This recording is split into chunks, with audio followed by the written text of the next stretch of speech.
Frank Baum wrote The Wonderful Wizard of Oz. Although it's a popular children's story, it can also be interpreted as having many symbols that relate to the conditions and political climate of the time period. The Wonderful Wizard of Oz is a critique of the populist rationale from a Midwestern perspective. Born in Syracuse in 1856, Baum grew up wealthy. He, his wife, and 2 kids lived in South Dakota. In 1891, Baum moved to Chicago, where he witnessed the Panic of 1893 and the political corruption surrounding the city. Although not an activist, he sympathized with the laborer. Baum held a strong allegiance to the Democratic Populist Party. Baum's story, The Wizard of Oz, has a deeply developed satire based on the time. Setting the story in Kansas was a very deliberate choice on Baum's part. For one thing, Kansas was the geographical center of the populist movement. During the late 1800s, however, several droughts decreased profits, and families became trapped in the area due to their low incomes. Baum's use of vivid descriptions makes apparent the contrast between Oz and Kansas. Prior to the Civil War, the U.S. used a bimetallic system, meaning that all currency was backed by gold and silver. The system was changed when the silver dollar was dropped in 1873. This meant that there was unlimited coinage of gold, but silver was basically worthless. This debate became part of the platform for the Populist Party, who believed that economic conditions for rural farmers could be improved if silver was once again part of the system. This debate appears in The Wizard of Oz in the elements of the yellow brick road and Dorothy's silver slippers. The yellow brick road is a symbol for the gold standard, while the silver slippers represent the populist view of the importance of silver. What? No silver? But all I have is silver. That stinks. We're all using gold now. Can I exchange my silver for your gold? No, why would I give you my gold? Because I'm a farmer and all I have is silver. That stinks. I guess you're gonna starve.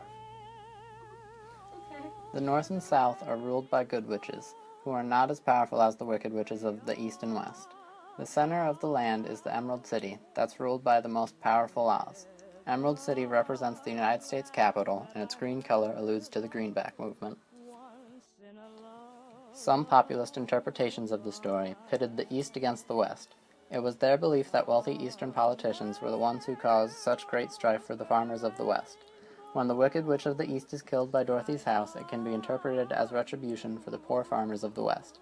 Also in The Wizard of Oz, the Wicked Witches are tyrants who enslave, oppress, and generally have little regard for the conditions of the common people.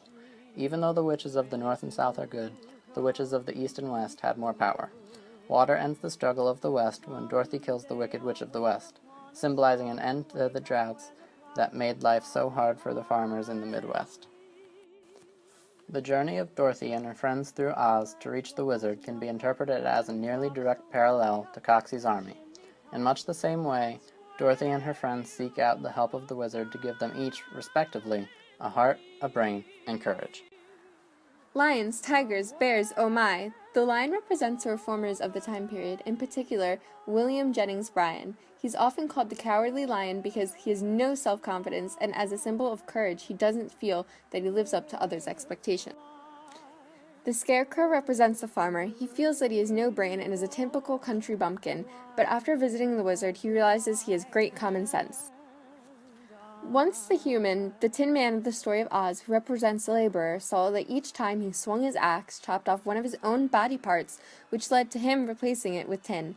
Knowing no other life, he worked harder than ever until he became only tin, causing him to feel heartless. The situation that Dorothy finds a Tin Man in parallels the condition of the Eastern workers after the Depression of 1893. The wizard symbolizes American leadership. When first introduced, the party interprets him in different ways. Each of the different views of the wizard shows the different views towards the national leadership in the eyes of the everyman, the laborer, the farmer, and politician. The wizard is a nothing but a little man with a bald head and a wrinkled face. Baum shows that the great Oz, the politician himself, gives the great self-indulgent characters just what they need in the wittiest of ways. The ending is a tell-all for Baum's views, as it shows what we should have in society in the most symbolic and evident of ways. He made the Scarecrow the ruler of Emerald City, the Tin Woodsman the ruler of the West, and the lion protects the small beasts in the grand old forest. In the views of Littlefield and Baum, this shows that farming interests achieved national importance, industrialism boomed westward, and Bryan controlled lesser politicians. As for Dorothy, she makes a conscious decision to leave a world that was recently rid of all ails to return to Kansas. She finds that there's no place like home and leaves the wonderful land of Oz.